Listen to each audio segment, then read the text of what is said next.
भगवान 16,108 रानियों पटरानियों को आदेश देते हैं, ऐसे उत्तम ब्राह्मण के चरण धोने के लिए आप लोग जल लेकर के उपस्थित हो। स्वर्ण कलश में, सोने के कलशा में जल लेकर के रानियां खड़ी हैं। सुदामा जी ने देखा, सुदामा जी के मन में आया पता नहीं आज भगवान का अभिषेक होने वाला है। यहाँ कन्हैया से पूछ के, कन्हैया इतने लोग कलश में जल लेके खड़े हैं, क्या आज तेरे घर ठाकुर जी का अभिषेक है? कन्हैया कहते हैं नहीं, इतने जल से तेरे चरण धोए जाएंगे और तुम्हें स्नान कराया जाएगा। सुदामा जी कहते हैं तेरी मजाक करने की आदत अभी तक नहीं छूटी, तू देखता नहीं मैं कितना कमजोर हूँ, यदि इतना जल मेरे ऊपर उड़ने लगा तो मेरी क्या दुर्दशा होगी? कभी सोचा है? भगवान मुस्कुराते हुए कहने लगे, अपनी समस्त रानियों से आप एक एक आचमनी जल लेकर के उपस्थित हो। इतना जल नहीं, एक कलश में जल लेकर के रुक्मिणी जी उपस्थित नहीं। सुदामा जी मन में विचार करते हैं, पता नहीं इसने मुझे पहचाना कि नहीं पहचाना, कहीं ऐसा तो नहीं कोई बहुत बड़े संत के घर आते जाते होंगे, उन्हीं को समझ करके हमारी सेवा कर रहा हूँ। तब भगवान को अंतर्यामी भगवान कहने लगे, सुदामा थोड़ा चरण इधर चरण कर, तेरे चरण धोए। और याद है सुदामा, जब गुरुकुल में हम लोग थे, एक दिन लकड़ियां लाने के लिए गुरु माता ने भेजा था, और तो सुदामा जी समझ गए, पहचान तो लिया, ये तो पक्की बात है, लेकिन कहीं ये चने की चोरी वाली बात अपनी रानियों के सामने न कह दे। हाँ, इसलिए अंतर मन में भगवान कर रहे हैं।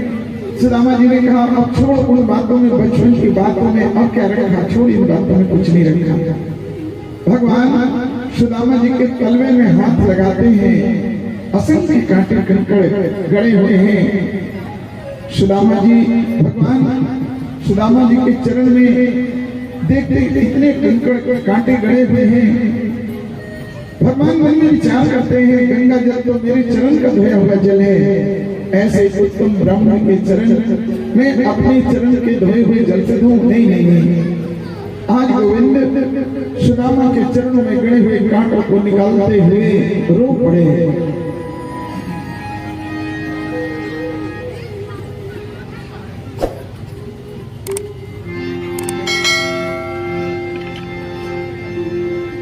जितना राधा रोई रोई कान्हा के लिए, जितना राधा रोई रोई कान्हा के लिए, कन्हैया पुतना रोया सुदामा के लिए, कन्हैया पुतना रोया सुदामा के लिए। जितना राधा रोई रोई कान्हा के लिए, जितना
यार के हाथ देखी उसके हाथ पे रोया, यार के हाथ देखी उसके हाथ पे रोया, यार के आगे अपनी शान शौकत पे रोया, यार के आगे अपनी शान शौकत पे रोया।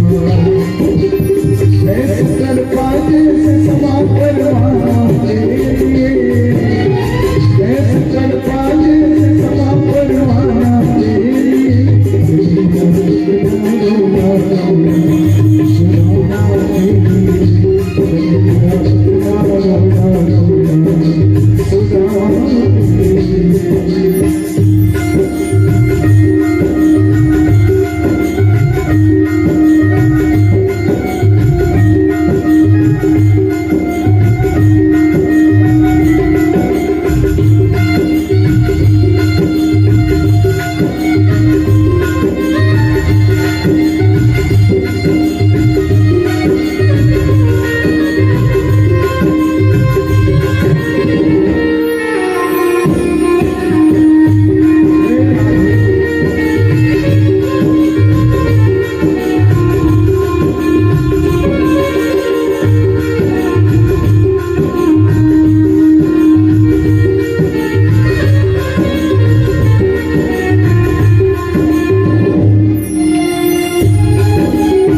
दाने से रोया, उसे दाने से रोके गगगद चावल के, दाने दाने से रोया, रोके गगगद चावल के, दाने दाने से रोया। बनवारी मोरे छाया रानी के, बनवारी मोरे बसिया रानी के,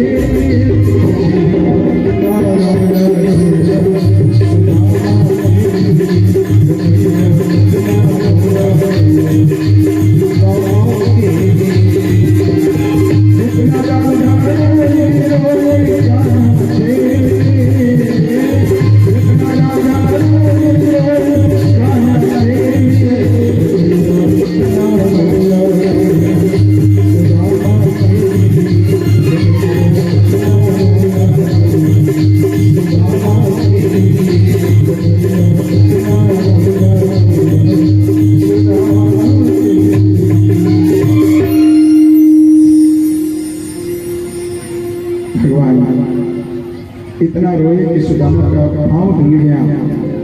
सुदामा जी मन में सोचते हैं क्या मैं अपने कन्हैया को रुलाने आया हूँ। सुदामा जी कहने लगे यदि तू रोता है तो मुझे भी रोना आता है। भगवान मन में विचार करते हैं अपने द्वार आए मित्र को कभी रुलाना नहीं चाहिए। आज इतने दिनों बाद मेरा सुदामा आया है, अपने आप को संभालते हैं भगवान। राजसी व्यवस्था में सुदामा जी को स्नान कराया गया, राजसी वस्त्राभूषण पहनाए गए।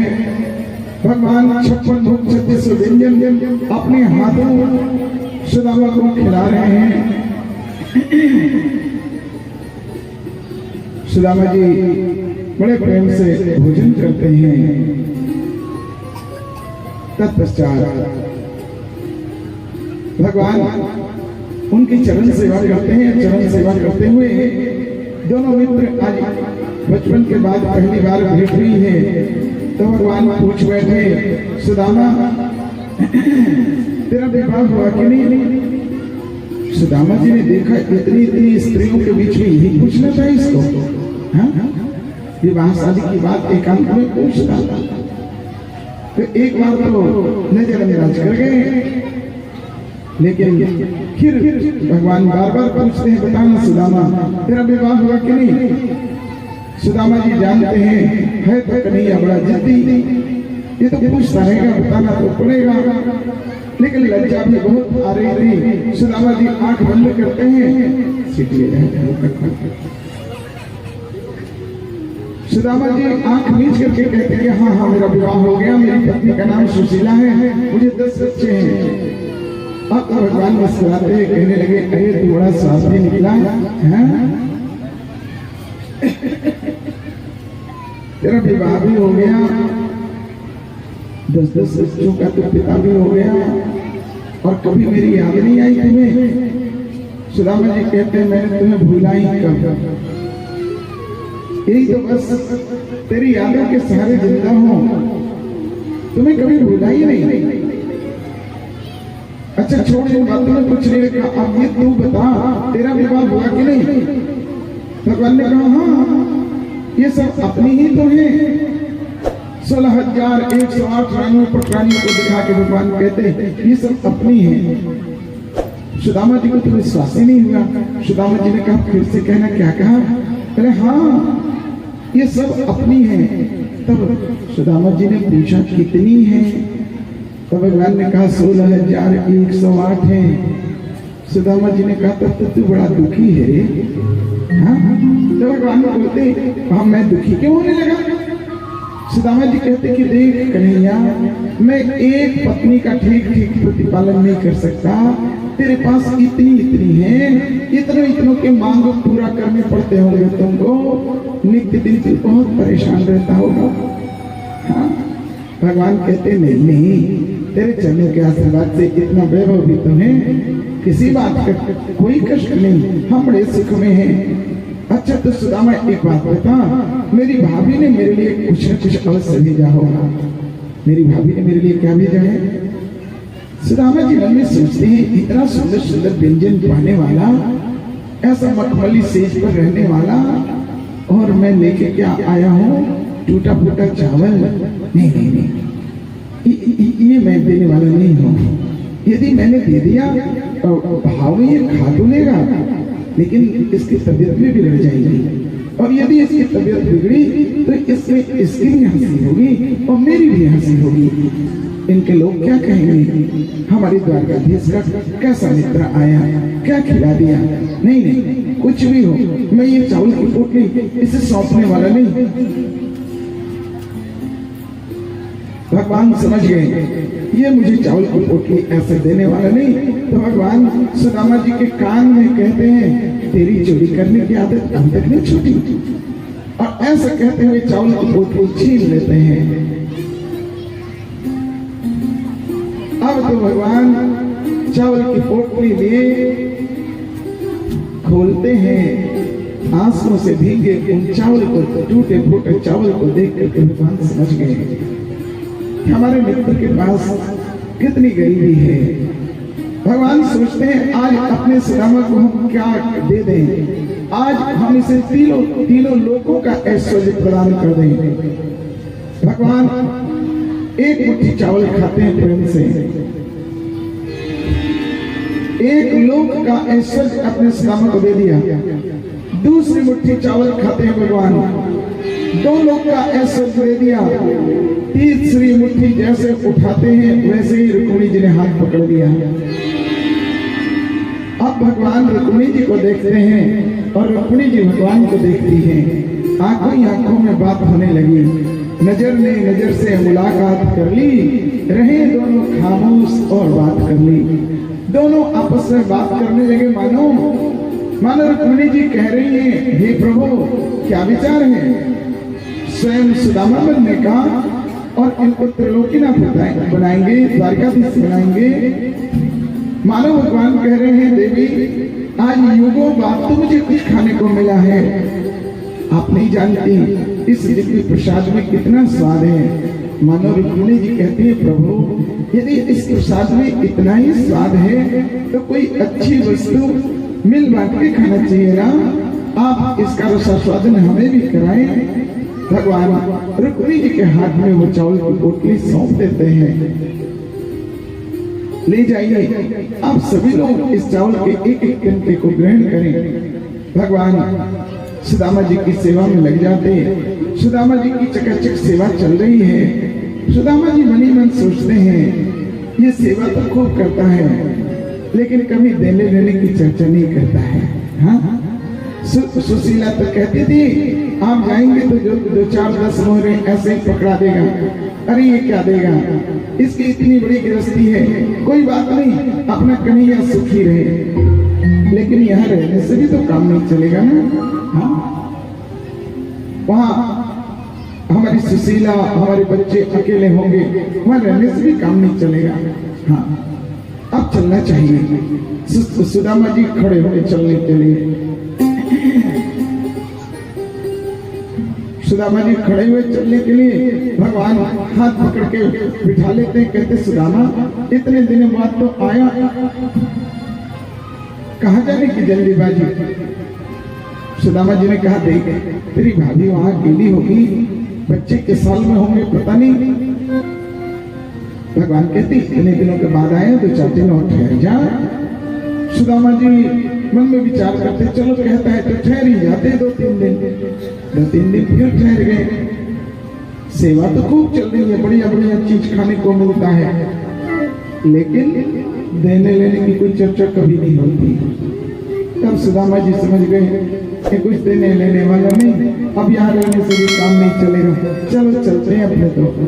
तो उसे कहते, अच्छा तो कन्हैया अब हम चलते हैं मित्र, फिर कभी आवेंगे तेरे दर्शन के लिए, और तू भी कभी कभी आ जाया करना।